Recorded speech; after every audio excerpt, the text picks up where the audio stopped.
Secondary dengue എന്നാൽ എന്താണ്? ഡെങ്കിപ്പനി ഒരു വട്ടം ബാധിച്ച ആൾക്കാരിൽ വീണ്ടും ഇൻഫെക്ഷൻ ഉണ്ടാകുമ്പോഴാണ് സെക്കൻഡറി ഡെങ്കി ഉണ്ടാകുന്നത്. ഇത് ഫസ്റ്റ് ടൈം വരുന്നതിനേക്കാൾ സിവിയറിറ്റി എപ്പോഴും കൂടുതലായിട്ടാണ് കാണുക.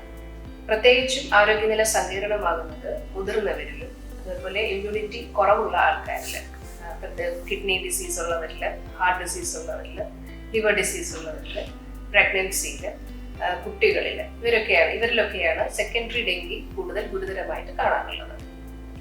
ഡെങ്കി വൈറസിന് 4 വകഭേദങ്ങളാണ് ഉള്ളത്. ഇതിൽ ഫസ്റ്റ് ഇൻഫെക്ഷൻ ഒരു സീറോടൈപ്പ്, അതായത് ഒരു വകഭേദം മൂലം വരികയാണെങ്കിൽ അതിനോടുള്ള ഇമ്മ്യൂണിറ്റി നമുക്ക് ലൈഫ് ലോങ് ഉണ്ടായിരിക്കും. എന്നാൽ സെക്കൻഡ് ടൈം വരുമ്പോൾ വേറൊരു സീറോടൈപ്പ് ആയിരിക്കും ബാധിക്കുക. അപ്പോൾ നമ്മുടെ ശരീരത്തിലെ ഇമ്മ്യൂൺ സിസ്റ്റം കൂടുതൽ എക്സാജറേറ്റഡ് ആയിട്ട് പ്രവർത്തിക്കുകയും അതുമൂലമുണ്ടാകുന്ന കോംപ്ലിക്കേഷൻസ് കൂടുകയും ചെയ്യും.